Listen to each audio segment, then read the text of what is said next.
আসসালামু আলাইকুম। আমাদের আজকের আলোচনার বিষয় প্রফিট এবং লস রিলেটেড ম্যাথ, লাভ ক্ষতির অঙ্ক। প্রথম অঙ্কটা, a man sold 2 houses for টাকা এত ইচ। একটা মানুষ 2টা বাড়ি বিক্রি করছে, প্রতিটার মূল্য হচ্ছে আপনার এত টাকা। On one he gains 15% and on the other he loss 15%। একটাতে সে গেইন করছে কত পার্সেন্ট? 15%। আরেকটাতে সে লস করছে কত? 15%। How much does he gain or loss in the whole transaction? এমন প্রশ্ন করছে, এই পুরা ট্রানজ্যাকশনে সে কত পার্সেন্ট লস অথবা গেইন করছে। প্রথমে বলে নেই, এই ধরনের অঙ্কের মধ্যে, এই ফরম্যাটের অঙ্কের মধ্যে ফিগারটা খুব বেশি ইম্পর্ট্যান্ট না, এবং এই ধরনের অঙ্কের মধ্যে সবসময় লসই হয়। এই অঙ্কটা শর্টকাটে বের করার একটা সূত্র রয়েছে, সেটা হচ্ছে common gain or loss percent divided by 10 whole square. তাহলে দেখেন, এখানে কমন গেইন অথবা লস কত ছিল? 15%। 15 সূত্রের নিচে 10 হোল স্কোয়ার, তাহলে কত হবে? 15 স্কোয়ার মানে হচ্ছে 225, 10 স্কোয়ার মানে হচ্ছে 100, তাহলে কত? 2.25% লস। শুরুতে বলেছিলাম এই ধরনের অঙ্কের মধ্যে অলওয়েজ লস হবে, কখনো গেইন হবে না। তাহলে আমার আনসার কত? আনসার হচ্ছে আমার এ। আবার বলি, অঙ্কটার ফর্মুলা হচ্ছে common gain or loss percent divided by 10 আর পুরাটার উপরে স্কোয়ার। এখানে কমন গেইন আর লস হচ্ছে আপনার 15, সূত্রের 10 হোল স্কোয়ার। তো ক্যালকুলেট করে আমি দেখলাম আনসার হচ্ছে আমার 2.25%। এখানে গেইন হবে না, এখানে লসই হবে। চলে যাব 2 নম্বর অঙ্কের মধ্যে।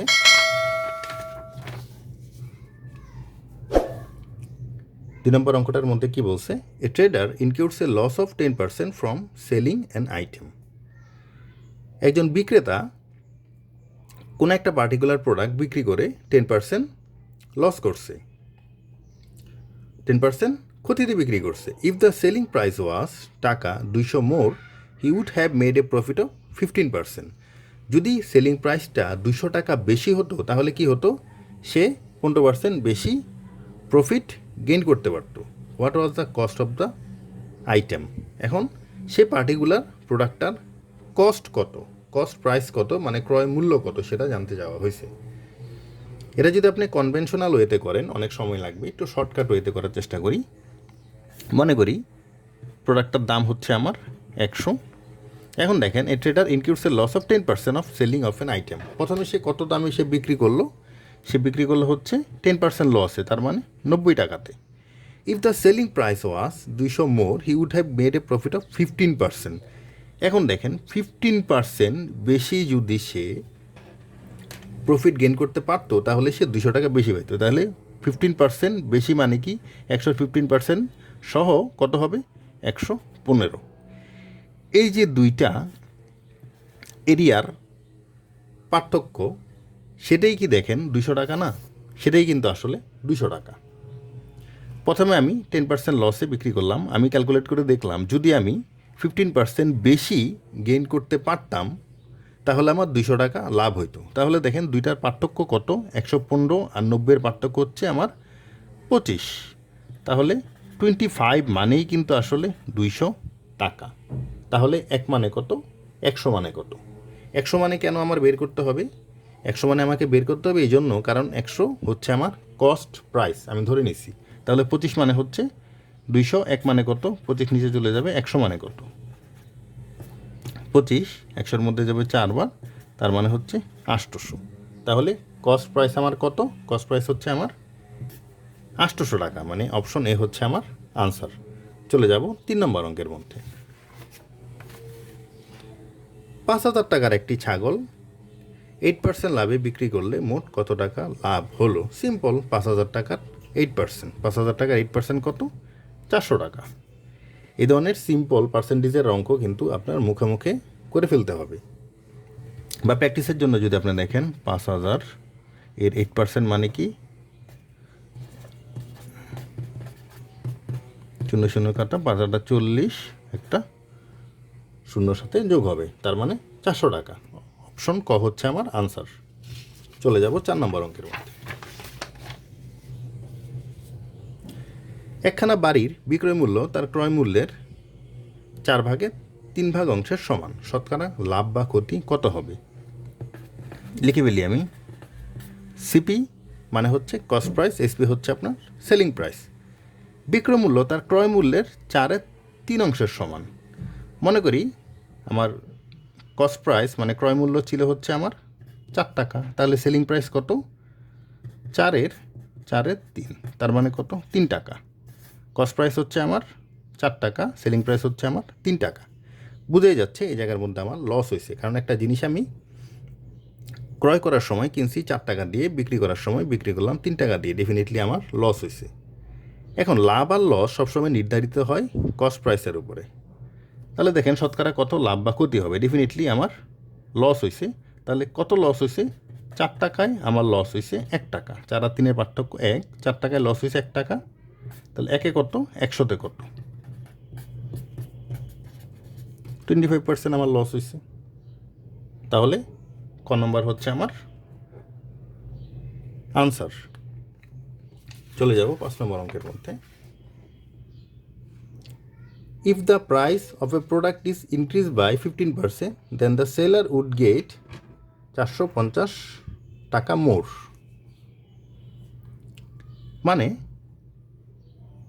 কোন একটা পার্টিকুলার প্রোডাক্টের দাম যদি 15% বেড়ে যেত, তাহলে ওই সেলার কত পেত? 450 টাকা বেশি পেত। তার মানে কি 15% মানেই হচ্ছে আমার 450 টাকা।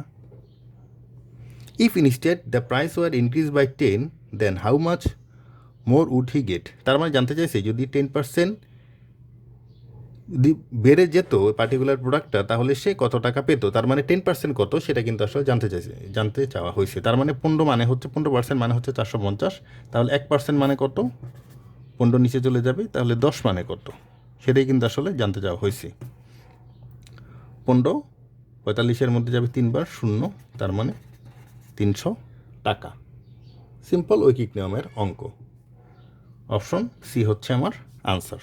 চলে যাব লাস্ট ওয়ান।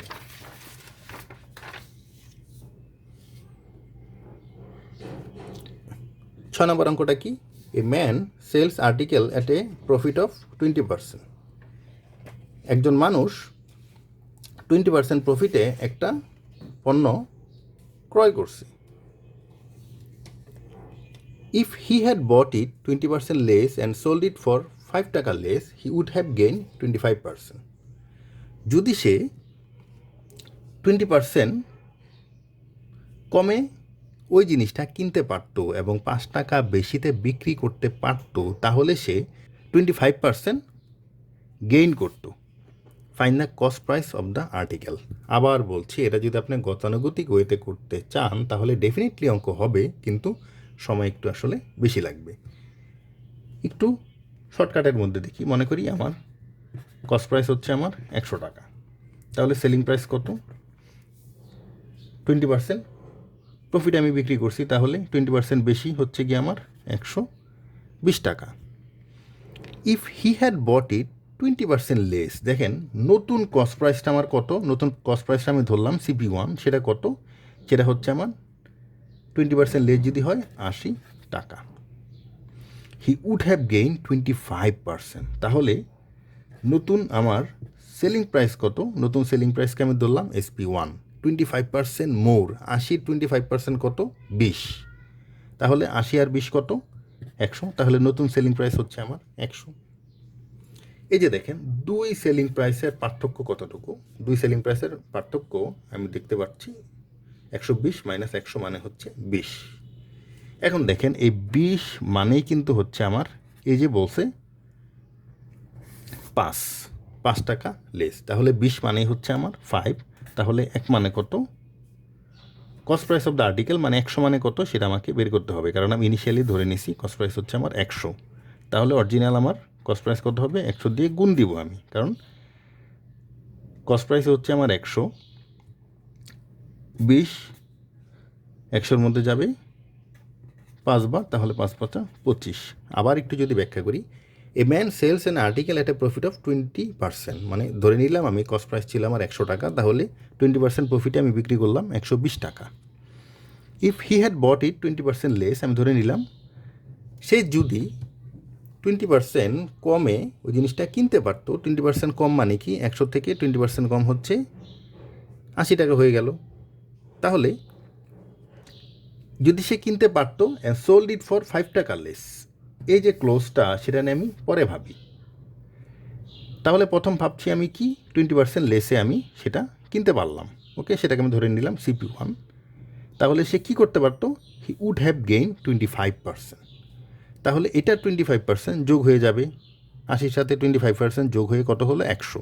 এখন দেখেন এই যে দুইটার পার্থক্য, দুইটা সেলিং প্রাইসের পার্থক্যই কিন্তু আমার আসলে এই 5 টাকা, কারণ বলে দিছে সোল্ড ইট ফর 5 টাকা লেস।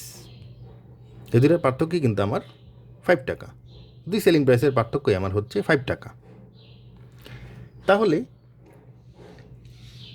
দুইটার পার্থক্য কি, 120 আর 100-র পার্থক্য হচ্ছে 20, 20 মানে হচ্ছে 5 টাকা, 1 মানে কত, 100 মানে কত, সেটাই কিন্তু আমার আনসার। কারণ আমার টার্গেট হচ্ছে কস্ট প্রাইস বের করা, সরাসরি বলছে কস্ট প্রাইস কত, আর্টিকেলটার কস্ট প্রাইস কত ছিল। কস্ট প্রাইস আমি ধরে নিছি ইনিশিয়ালি ছিল 100 টাকা এবং সেটাই আমার অরিজিনাল কস্ট প্রাইস।